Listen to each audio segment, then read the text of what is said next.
studio ini, gitu. Apalagi disertasi ya, disertasi itu nantinya dipecah gitu kan. Ada yang untuk konferen gitu kan, ada yang untuk jurnal ya. Ya, belum lagi nanti resikonya kalau jurnalnya discontinue gitu ya. Nah, sementara bagian dari disertasi itu harus dijurnalkan. Nah, supaya tidak sama ya kan, mungkin bisa di apa ya, uh, bisa dicari solusi ya dengan cara alatnya gitu ya. Jadi coba nanti untuk yang konferennya pakai RStudio gitu kan. Untuk yang jurnalnya nanti pakai Smart PLS misalnya kan. Untuk yang jurnal yang keduanya nanti pakai eViews gitu ya. Nah, jadi di sini perlu kita bahas ya. Nah, jadi asumsi klasik juga bisa dilakukan. Nah, keempat ini ya normalitas bisa. Nah, jadi uji normalitas gimana sih di apa di RStudio gitu ya. Nah, uji normalitas dilakukan dengan jalan ya menggunakan pendekatan sintak juga gitu ya. Jadi sama ya. Jadi di sini pendekatan sintak dan nanti modul apanya bisa saya bagikan juga ya, modul manual prosedurnya ya. Nah, jadi ini ya uji normalitas dilakukan, ya uji multikonilitas juga yang melihat apakah terdapat hubungan yang signifikan ya antara satu variabel independen dengan variabel independen yang lain. Itu namanya uji multikolinitas gitu ya. Jadi sini diuji, nah di dalam pendekatan RStudio juga memungkinkan ya. Jadi multikolinitas itu dilakukan dengan pendekatan sintak sebagai berikut. Nah ini ya.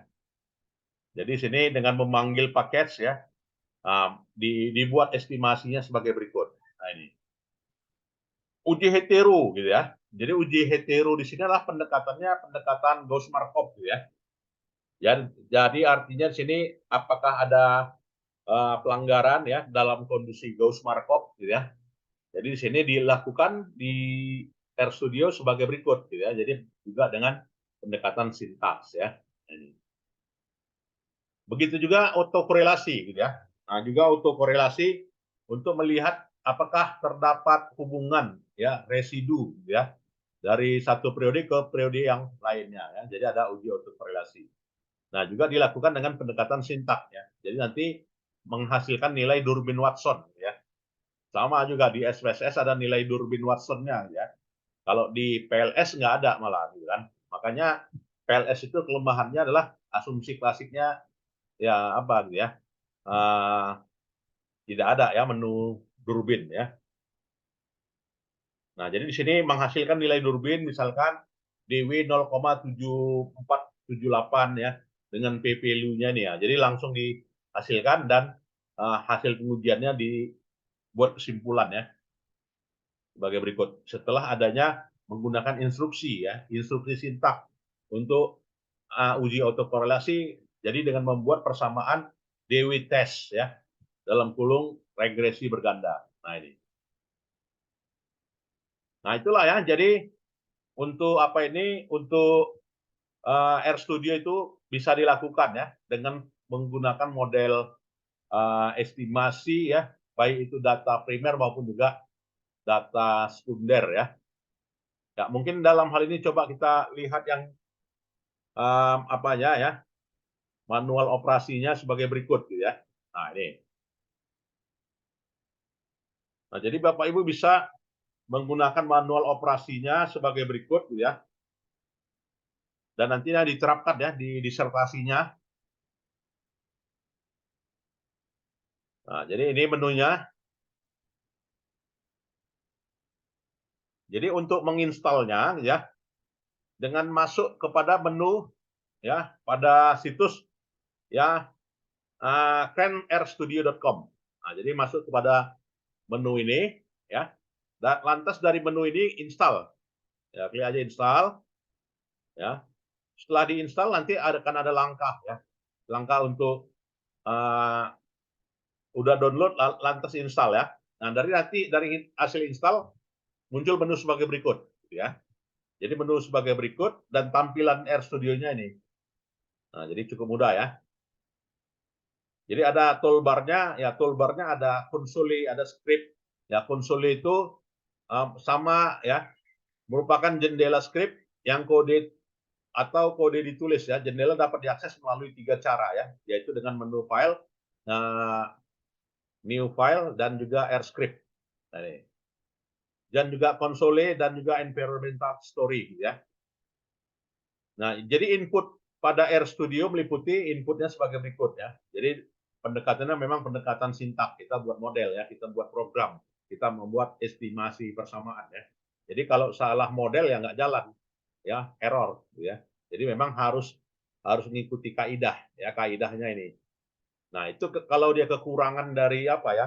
Kalau dari kekurangan dari pendekatan apa ini ya, open source ya. Tapi kalau yang software udah jadi nggak ada seperti ini ya, artinya lebih mudah ya, lebih user friendly istilahnya kan, Pak Ibu ya. Nah, jadi ini bisa kita gunakan nantinya di disertasi gitu ya. Jadi dari tampilannya sebagai berikut ya. Begitu juga tampilan kedua ya, yang menggunakan menu import dataset gitu ya. Nah, ini menunya, dan akan ditampilkan jendela skripnya sebagai berikut ya. Ya, kemudian juga diperkenankan kita membuat data plot ya. Jadi membuat data plot ya dengan pola data sebagai berikut ya. Oke, kemudian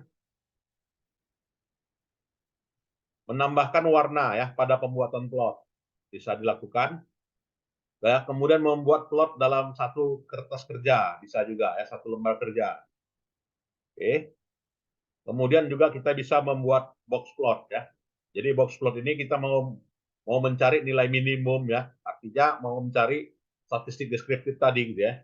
Nilai minimum kuartil 1, kuartil 2, kuartil 3 gitu ya, nilai maksimum.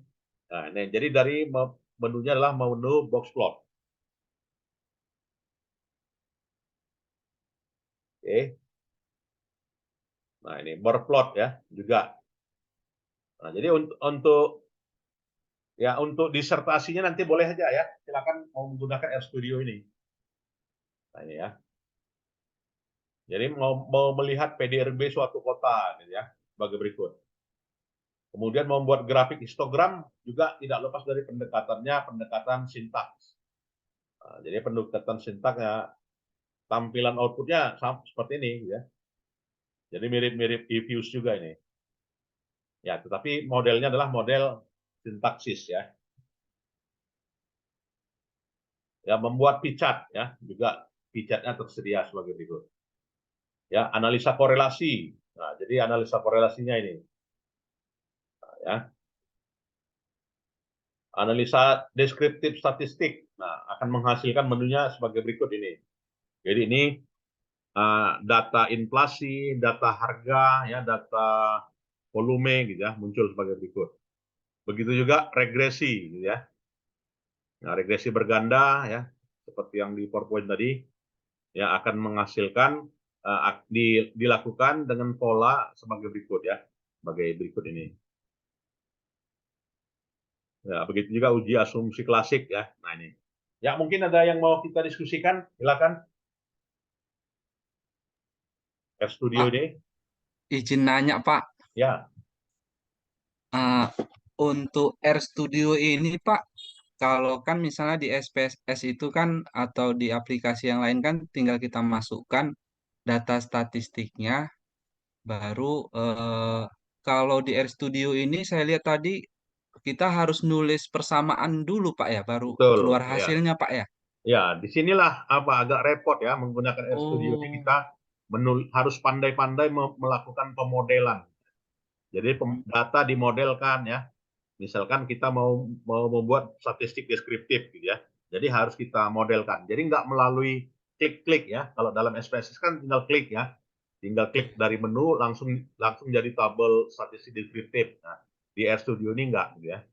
Pak Fahmi ya. Ya nggak apa-apa, repot sedikit tapi kita ya beda kan gitu. Papernya udah pasti beda ini dengan yang lain.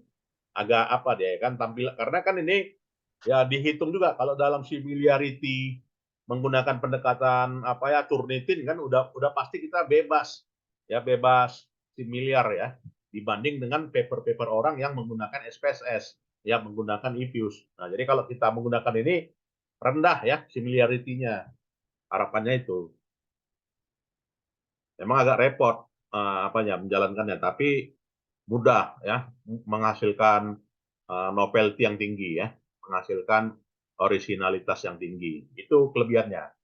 Karena kan disertasi itu ya itu tadi ya originalitas dan juga novelty kan yang mau dihasilkan harus besar. Nah, maka ini perlu kita bahas ya. Ada lagi? Prof, Ayu boleh tanya? Ya.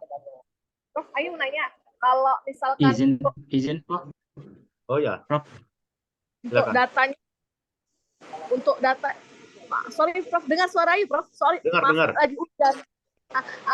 Jadi kalau untuk datanya itu Prof, kita masukin tuh ada kayak bagian-bagiannya lagi ya Prof? Atau kita harus ketik-ketik lagi kayak yang tadi ya Prof? Kalau ya, untuk kalau dari datanya kita harus tabulasi. Tabulasinya di mana? Tabulasinya di SPSS. Ya, jadi data kita punya data set tadi kan, data setnya harus di SPSS atau juga di Excel. Nah, baru nanti import datanya kita lakukan di RStudio. Nah, jadi datanya harus kita tabulasi dulu ya di aplikasi lain. Nah, ini. Ya, silakan. Oke. Iya, izin Prof. Ya. Berkaitan pertanyaannya Pak Fahmi juga tadi Prof yang berkenaan dengan kita harus membuat model persamaan itu Prof. Jadi nanti kalau kita, karena kuncinya sepertinya terletak di model persamaan juga ya Prof. Jadi Betul, nanti ya. kalau kita tahu nanti kebenaran model persamaan yang kita buat nanti seperti apa Prof dengan RStudio-nya Prof. Apakah dia menolak dengan data kita atau seperti apa nanti itu Prof? Ya, kalau kita persamaannya benar atau tidak ketika di run ya, itu modelnya akan menghasilkan output ya, tampilan outputnya keluar. Kalau tampilan outputnya tidak keluar, maka yang kita modelkan salah. Nah, jadi model-model tadi akan menghasilkan output sebagai berikut gitu ya. Nah, jadi misalnya menghasilkan output data statistik deskriptif sebagai berikut gitu ya. Nah, ini muncul ya. Kalau ini tidak muncul berarti kita modelnya salah. Persamaannya salah. Nah, jadi kalau udah muncul di generate-nya sebagai berikut di konsolnya keluar output ya, maka benar model kita. Maka benar sintaksis yang dilakukan. Kalau yang sering menggunakan Lisrel, nah ini terbiasa ini seperti ini ya. Artinya kalau kita udah pandai Lisrel, maka mudahlah menggunakan RStudio.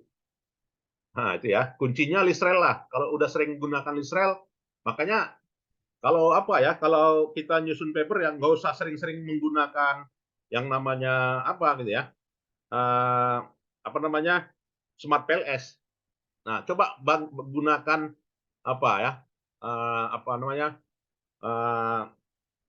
Israel.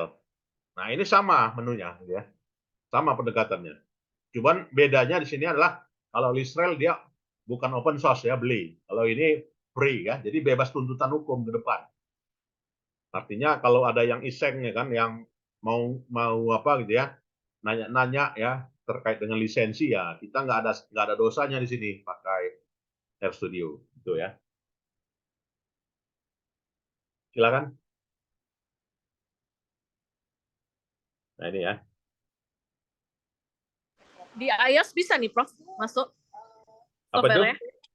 Nah, kalau di Windows, kalau di iOS, bukan Microsoft, iOS itu Prof. Oh, bisa masuk. Di MacBook ya? Iya. Di MacBook bisa. Nah, jadi waktu installnya nanti ada pilihan. Jadi mau pilihannya MacBook, mau pilihan yang Windows, atau juga mau pilihan yang lain, gitu ya, yang menggunakan sistem operasi yang lain. Jangan salah install, gitu ya. Jadi kalau laptop kita MacBook ya kita install filenya file yang MacBook ya di di situs di situsnya ini di cranrstudio.com ya. Jadi pilihlah yang MacBook-nya ya. Nah, di sini jangan salah install gitu ya. Sama juga dengan Smart PLS gitu ya. Jadi Smart PLS itu waktu kita install ya, kita pasang di Di MacBook, nggak jalan ya. Nah, jadi memang harus lihat availability file-nya kemana gitu ya. Gitu. Jadi ke sistem operasi mana aja bisa. Prof, mau nanya sekali lagi, Prof. Ya, Prof, kalau kalau ini kan berarti untuk ribuan sampel, berarti bisa bisa deh, Prof ya? ya bisa. Jadi kalau sekarang ini kan modelnya menggunakan ribuan sampel ya, yang disebut dengan metadata, gitu kan. Ini kan lagi musim seperti itu kan. Nah, jadi untuk aplikasi ini RStudio ya bagus gitu ya. Jadi semakin bagus hasil statistik kalau menggunakan sampel yang ribuan ya. Jadi makin makin mantap ya. Ini saya kira. Ya, makasih, Prof. Nah, jadi ini nanti boleh, ini saya share dan nanti boleh diterapkan ya. Kalau untuk memecah-mecah hasil yang diperoleh dari disertasi Bapak Ibu ya. Nah ini.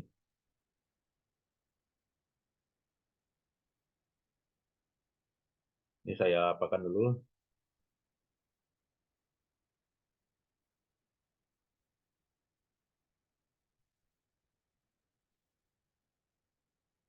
Jadi kalau saya sebagai pembimbing ya senang sekali kan mahasiswa bimbingannya banyak menggunakan aplikasi. Jadi nggak sama gitu kan. Nah ini bagus gitu ya. Saya usahakan ya Prof ya, pakai Ya, RStudio nanti. gitu.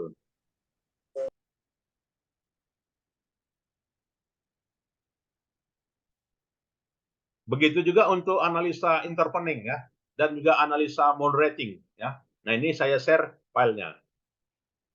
Bisa juga ya.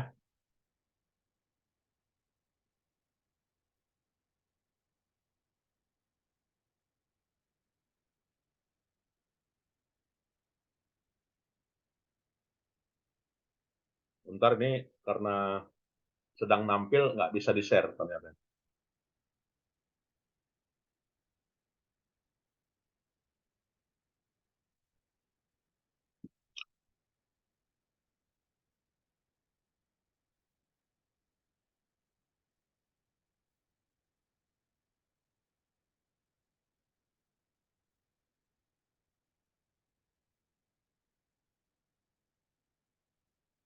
Ya, mudah-mudahan itulah ya materi ini bisa jadi bahan inspirasi gitu ya untuk menghasilkan karya-karya yang berkaitan dengan apa ya novelty yang diinginkan dari disertasinya dan juga tingkat originalitasnya yang tinggi ya. Nah ini saya kira solusinya ya.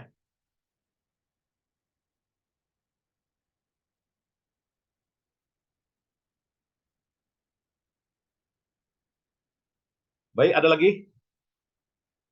Ya, kalau tidak ada itu ya minggu depan harapannya sudah download ya dari beberapa paper topik kontemporer dan kita presentasikan langsung ya.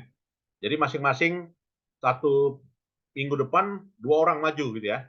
2 orang maju dari topik-topik kontemporer yang terbitan 2023 ya, paper yang 2023 yang seperti minggu lalu yang saya instruksikan gitu ya.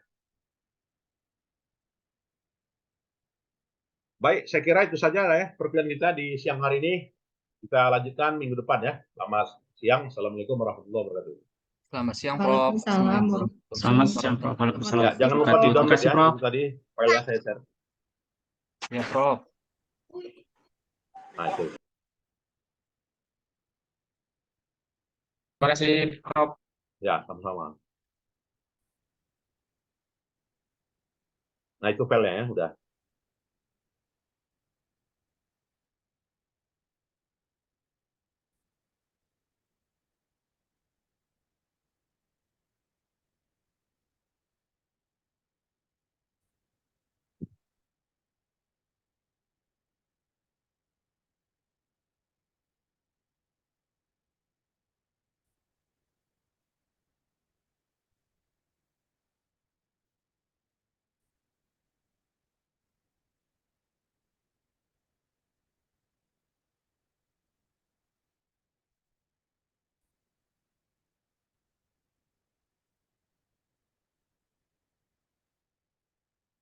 Terima kasih, Prof. Ya, sama-sama. Udah dapat Pak ya. Berhasil saya sudahi ya. Saya close. Sudah, Pak. Sudah. Baik, Prof. Sudah, Prof. Terima kasih, Prof. Sama.